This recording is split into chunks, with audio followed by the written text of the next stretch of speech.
Amigas, amigos de Contacto Noticias, ya estamos de nuevo con ustedes, con la gente que toma decisiones, con la gente que es importante conocer qué trae en la cabeza y qué nos depara en los próximos días. Y hoy con nosotros Ricardo Villarreal García, que está corriendo nuevamente por una diputación federal. Ricardo, muchas gracias por acompañarnos. Qué gusto, gracias por invitarme y un saludo a todos los que nos ven a través gracias, de los Richard. micrófonos.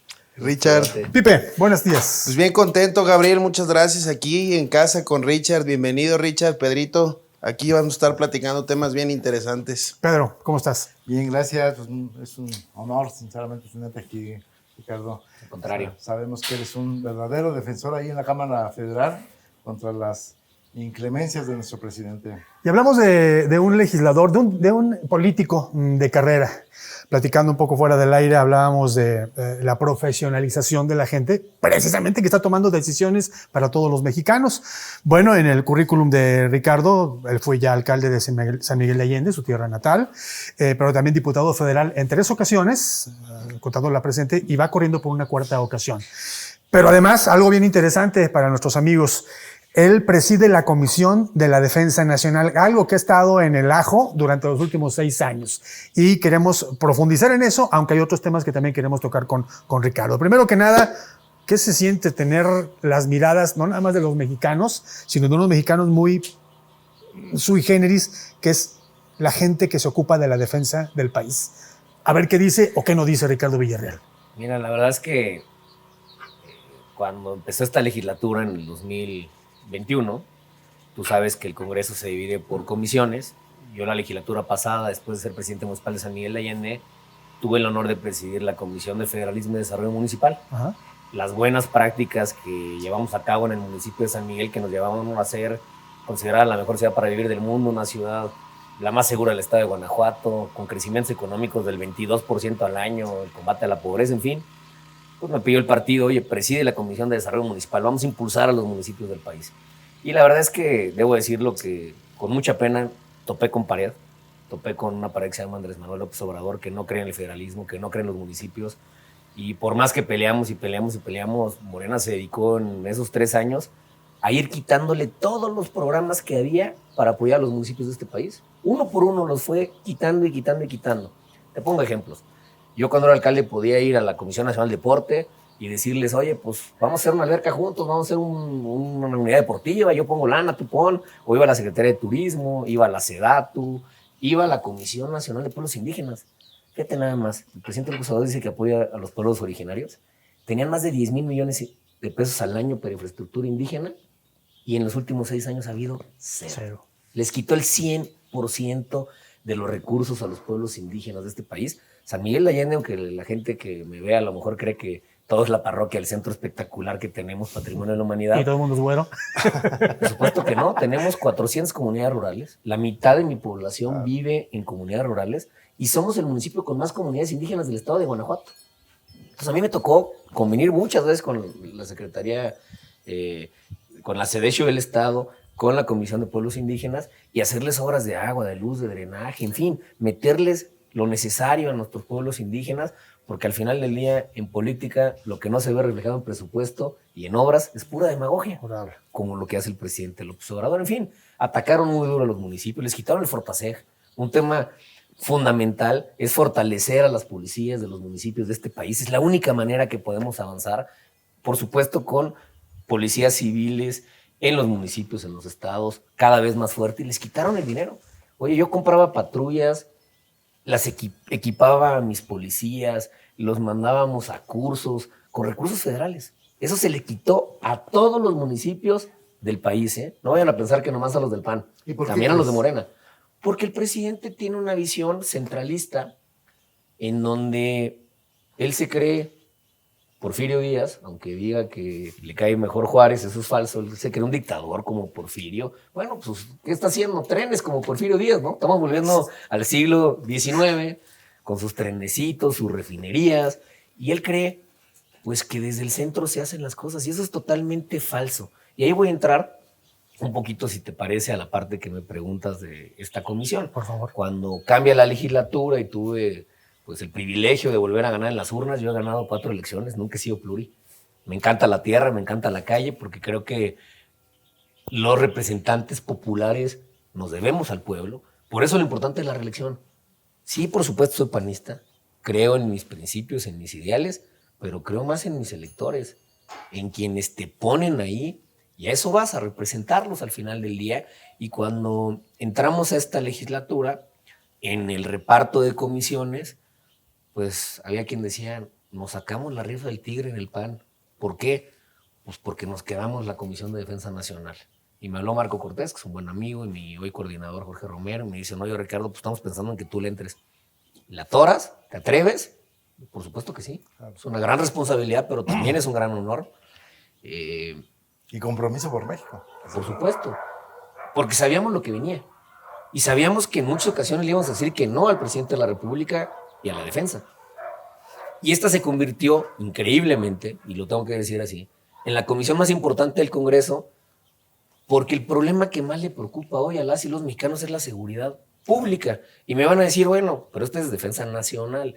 Bueno, sí, nada más que a partir del artículo 5º transitorio de la reforma que creó la Guardia Nacional, en la Constitución se estableció que las Fuerzas Armadas pueden coadyuvar y trabajar en labores de seguridad pública de manera permanente. Nada más que también dice de manera extraordinaria, supletoria. Es decir, ¿pueden estar en la calle diario? Sí, yo voté a favor en el 2019. Yo estaba en la Comisión de Puntos Constitucionales y votamos a favor por unanimidad de crear la Guardia Nacional. Y no me arrepiento de haberlo hecho. Creo que se necesitaba y se necesita una corporación de ese tamaño para poder pelear con el crimen organizado que está desbordado en todos los rincones de México, desde Tijuana hasta Quintana Roo. Nadie se salva en este país. Tenemos más de 100 homicidios todos los días. Y ante circunstancias extraordinarias, pues se necesitan medidas extraordinarias. Y por eso lo establecimos. Lo que pasó en la práctica fue totalmente diferente. Ni fue extraordinario, ni se coadyuva a las autoridades civiles, sino que se convirtió la Secretaría de la Defensa en la rectora de las políticas públicas en materia de seguridad pública en este país. Y hoy las decisiones no se toman en la Secretaría de Seguridad Pública y Ciudadana, se toman en la Secretaría de la Defensa. El 100% de los elementos que están en operativo en la Guardia Nacional provienen de nuestras Fuerzas Armadas. Cuando él había dicho, Richard, que él iba a regresar a los militares, a los cuarteles. Y hoy en día, como tú dices, es un eje rector para todos los temas de seguridad. Y no solo para los temas de seguridad, sino también son constructores, administran aduanas. ¿Qué piensas, Richard, de todo esto? Pues lo primero que te diré es que no es lo mismo ser borracho que ser cantinero, ¿verdad? Cuando es oposición, pues él decía que estaba mal que Felipe Calderón haya sacado a los militares a la calle.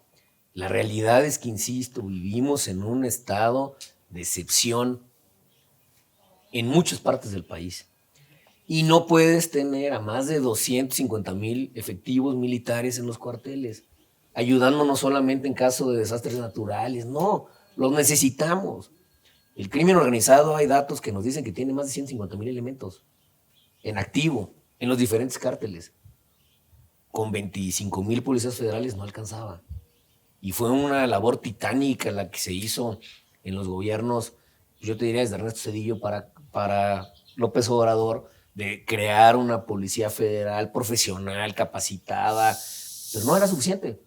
Necesitas a los militares. Yo fui alcalde, y cuando era alcalde logramos que San Miguel tuviera la policía mejor preparada, mejor pagada, mejor capacitada del estado de Guanajuato, que le entraba al toro por los cuernos, pero a veces necesitaba hablarle al secretario de Seguridad Pública, Álvaro Cabeza de Vaca, y decirle, oye Álvaro, venme a ayudar, están muy duros los madrazos. Y a veces le hablaba a el general de la zona y de la región y también le decía, vengan a ayudar.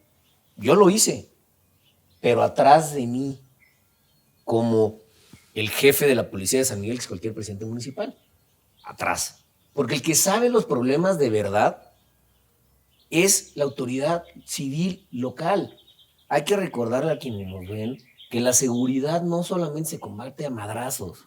Claro que no.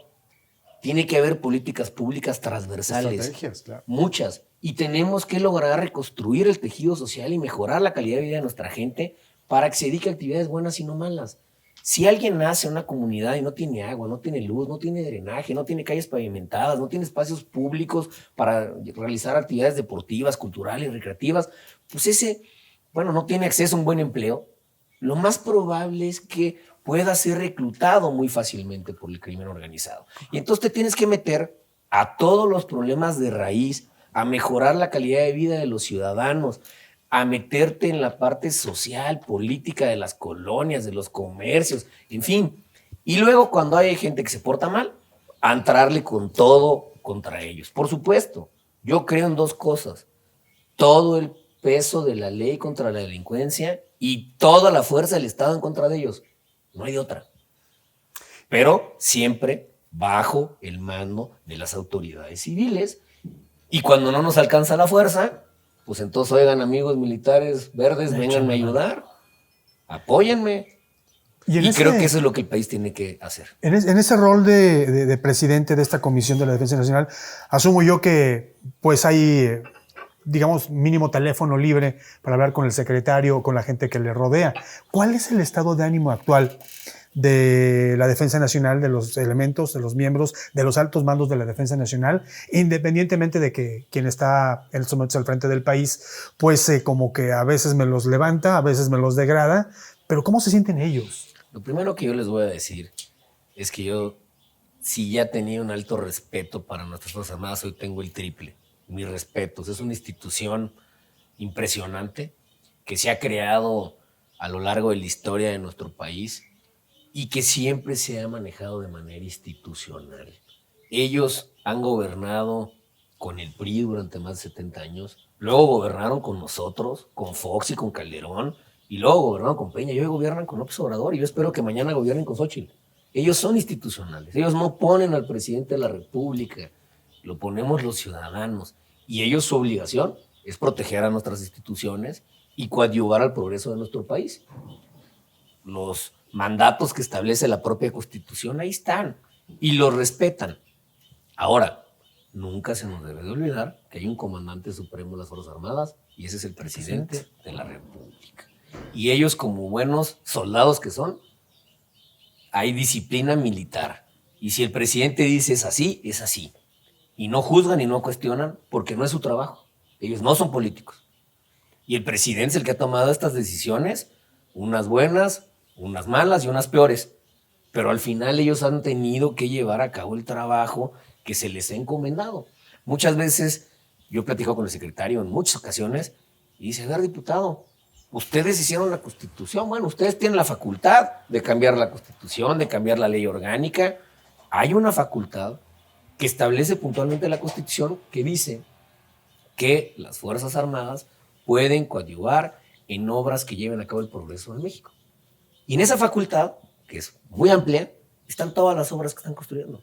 ¿Están violando la ley? No, no la están violando. ¿Deberían de ser ellos quienes construyan las grandes obras? Por supuesto que no.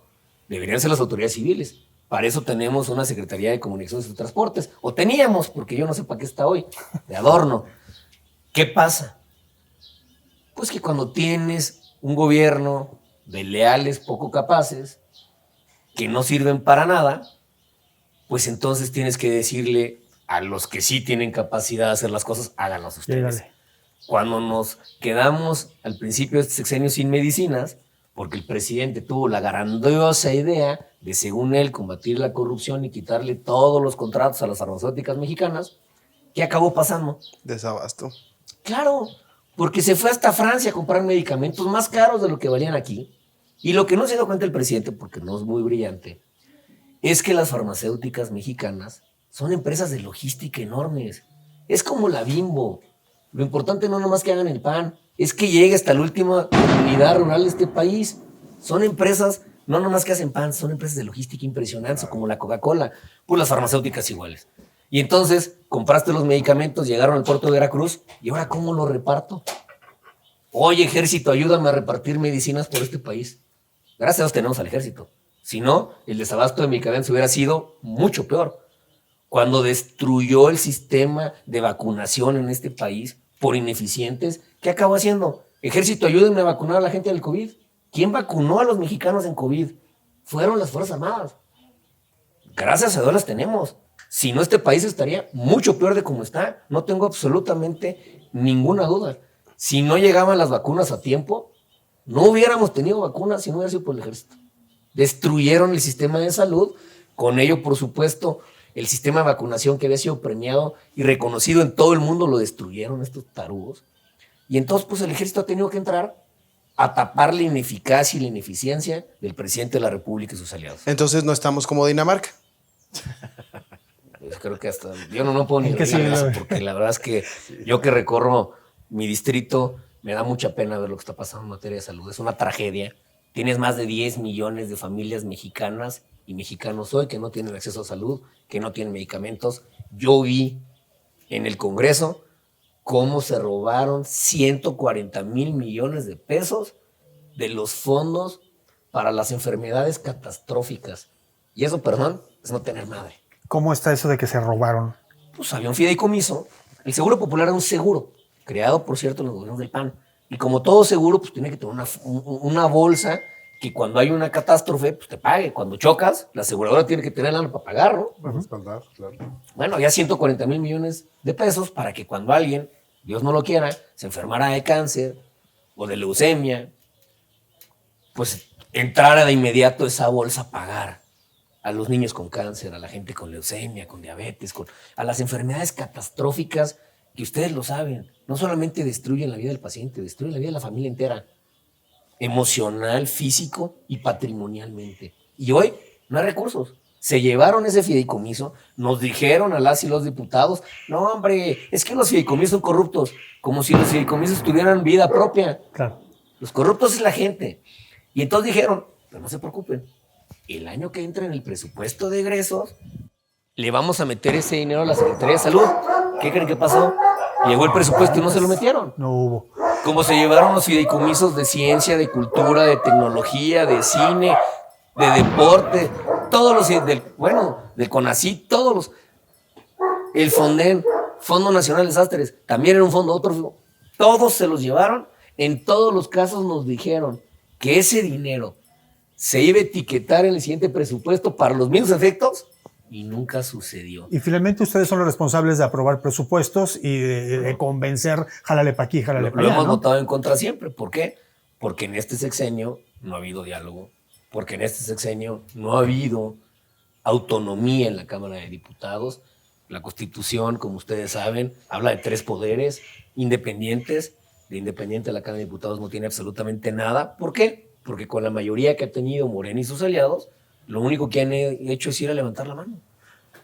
Pero Han además, sí, perdón. aprobado 5 presupuestos, 6 presupuestos, sin moverle una sola coma a lo que el presidente dice. Nuestro trabajo como representantes populares es ir a pelear presupuesto para nuestros estados y para nuestros distritos. ¿Por qué nos pusieron ahí? Porque en teoría conocemos, yo sí lo conozco, por cierto, mi distrito muy bien, pero hay diputados de tómbola que no saben. Bueno, a veces ponían diputados de tómbola de Nayarit en Sinaloa. Bueno, pues aquí tenemos una candidata a gobernadora que es de ¿dónde? De Sinaloa o por allá, ¿no? Y Jalisco y esta de Sinaloa. Y Bueno. bueno.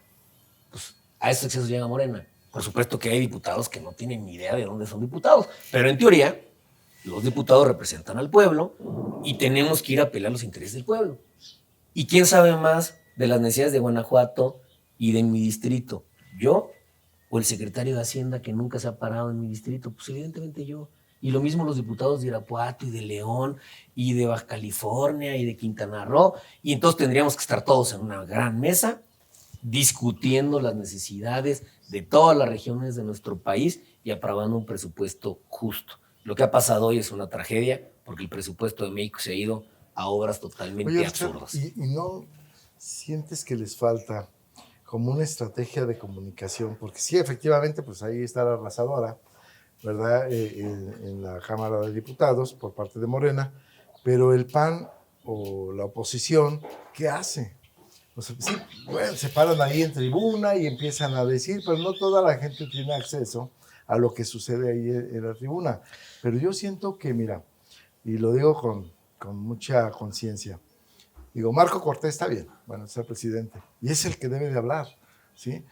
Pero, por ejemplo, ¿dónde está esa estrategia de comunicación para que si en la Cámara de Diputados no surta ese efecto, porque bueno, ustedes lo combaten de acuerdo a las fuerzas que tienen, pero que la gente, el pueblo que los eligió, sepan exactamente todo esto que nos estás diciendo. Yo creo que sí lo saben. Hemos platicado en todos los foros que podemos. Estoy aquí en esta mesa precisamente para llegar a más gente a que nos escuche, y hemos estado en muchísimas mesas, programas y en tierra, porque nuestra obligación es regresar a nuestros distritos y platicar con el ciudadano. No todo es aire, no todo son redes sociales. A veces la gente dice, las redes sociales, ahí están y las utilizamos.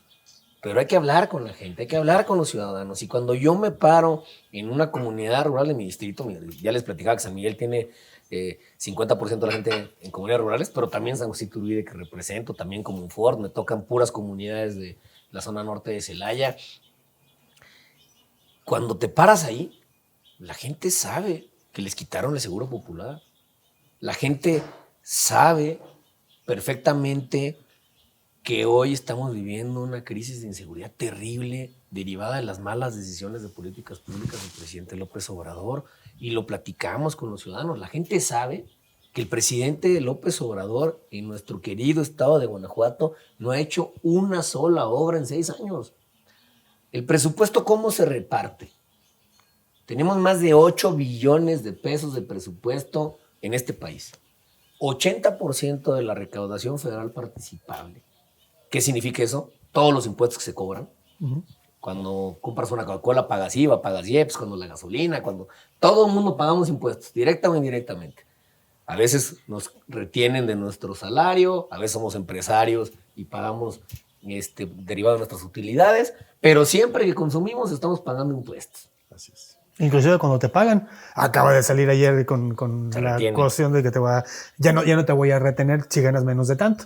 Entonces, Ojalá. vota por mí, ¿no? Sería muy justo, pero al final del día y del camino, 80% de esa bolsa se la queda la federación. Solamente el 20% se va a los estados y a los municipios. 12% a los estados, 8% a los municipios. Fíjense nada más qué amolados están los municipios de este país, que solamente se llevan el 8% y tienen las obligaciones más importantes. O sea, a los alcaldes es a los que les dicen, oye, que mi calle esté limpia, el agua, la luz, el drenaje, las pavimentaciones, la seguridad. Bueno, solamente el 8%. Y López Obrador, que tiene el 80%, en ese presupuesto federal, tendría la obligación de hacer muchas obras y muchas acciones en todos los estados del país. Porque al final, todos le metemos. Guanajuato contribuye en casi el 7% de esos impuestos.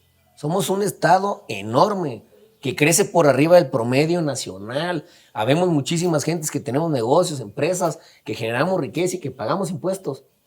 Guanajuato le entrega de esos 8 billones cerca de 340,000 millones de pesos a la federación.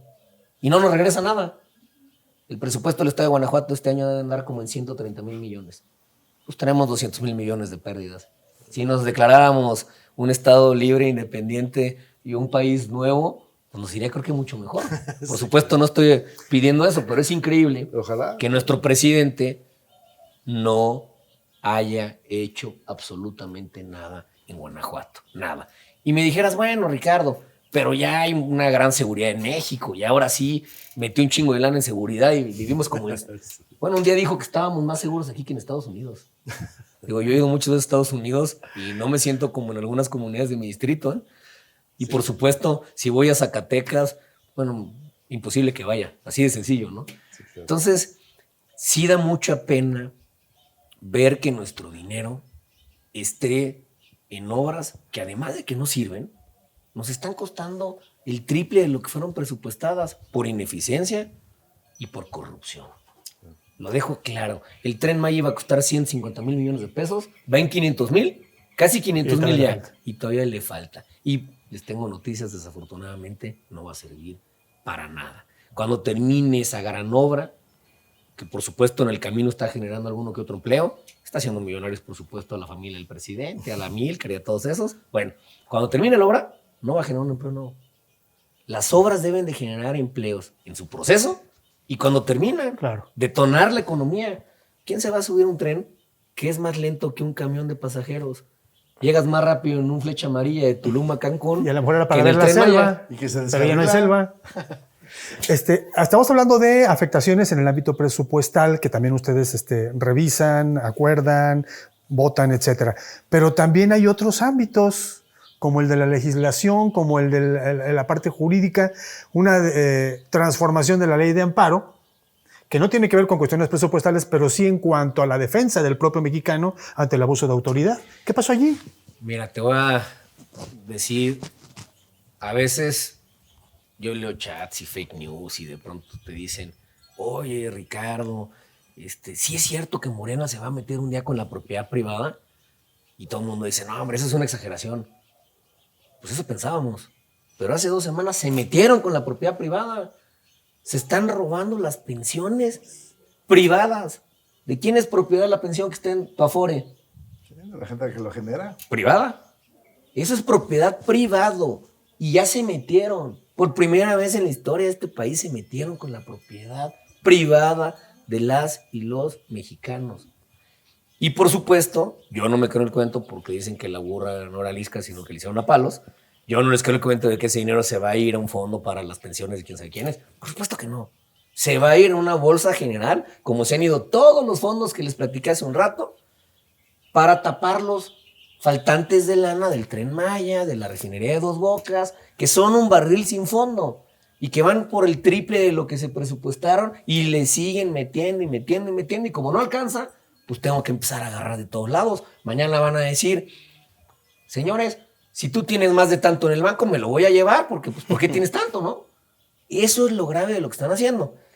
Y para rematar, así ya el cuadro, cambiaron la ley de amparo para quitarle a los ciudadanos oportunidad de defenderse contra esas acciones del gobierno. El amparo se creó para defender a los ciudadanos en contra de lo arbitrario. Que la justicia de la Unión te protege en contra de lo arbitrario, decía Morelos. Así es. Y hoy, en lugar de ser un país como todos los del mundo progresistas, que le demos más derechos a los ciudadanos todos los días, se los quitamos. ¿Y qué acciones se emprenden contra esta situación? Ya firmamos una acción de inconstitucionalidad. Gracias a Dios, sabemos Sí, para muy que buenos les expliques abogados. Habemos muy buenos abogados en el auditorio. PAN. Nosotros sí fuimos a la escuela, sí estudiamos, sí nos preparamos, sí leemos, no somos de tómbola. Y entonces, ahí estamos los abogados del PAN trabajando. Ya firmamos una acción de inconstitucionalidad en contra de la ley de pensiones en donde le van a robar el dinero a mucha gente. Y ya firmamos otra acción de inconstitucionalidad. Misma que se resuelve en la contra Suprema Corte. de la ley de amparo.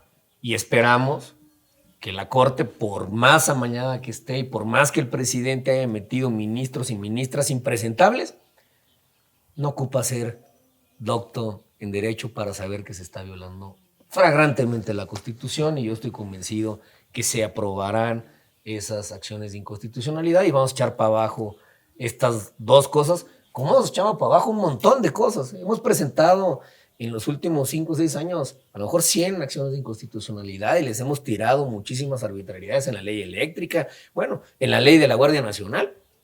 En la ley pusieron que la Guardia Nacional debería de estar adscrita a la Sedena, cuando el artículo 21 de la Constitución dice textual, la Guardia Nacional tiene que estar adscrito a la Secretaría de Seguridad Pública y Ciudadana. Así lo dice textual, no tienes que ser abogado para entender que tiene que estar ¿dónde?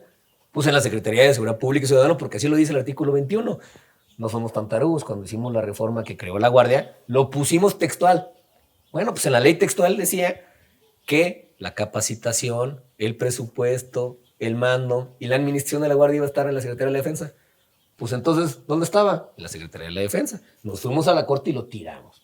Y por eso ahora nos presentó el presidente en febrero, no logró sacarlo porque era una barbaridad y no iba a tener el consenso que requiere una reforma constitucional.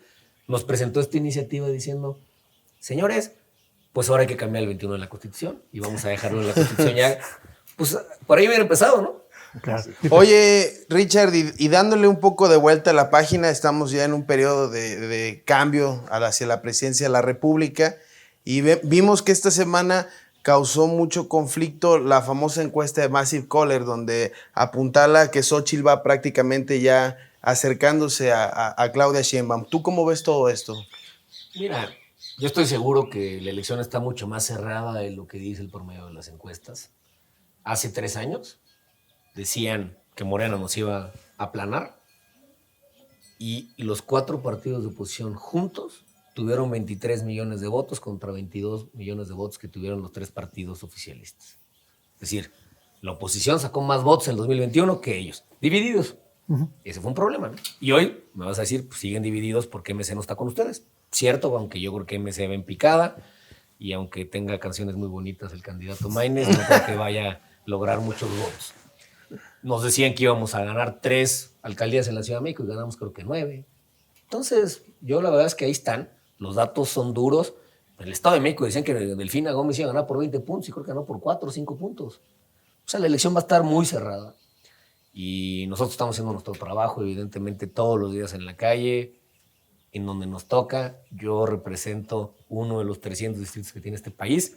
Tengo muchos amigos y amigas que están en los otros 299 distritos y estamos haciendo nuestra chamba.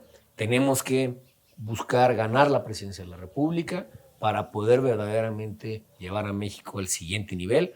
Y, por supuesto, tenemos que quitarle el Congreso a Morena para que estas cosas no sigan sucediendo. A veces la gente dice, oye, ¿y el Congreso para qué sirve? ¿Qué importa? No, sí importa. Importa muchísimo por todo lo que hemos venido platicando. Claro, para ir cerrando, Richard, entonces, para nuestro auditorio, ¿es igual de relevante la elección para la presidencia de la República que también para el Congreso de la Unión, verdad? Por supuesto. Ya les explicaba que aquí hay 3 poderes y todos son igual de importantes y el poder legislativo es fundamental. Ahí se aprueba el presupuesto de todos los mexicanos, que es el tema más importante que tiene el gobierno. ¿En qué se va a gastar el recurso de nuestras familias? ¿Hacia dónde va a ir dirigido? Y un presupuesto tiene que ir dirigido a 2 cosas fundamentales. A combatir la pobreza, fundamental. Y la pobreza se combate con lograr que todas las y los mexicanos tengan una vivienda digna, tengan servicios básicos, tengan espacios dignos en sus colonias, con acceso a salud, con acceso a educación, con acceso a un empleo digno y bien pagado.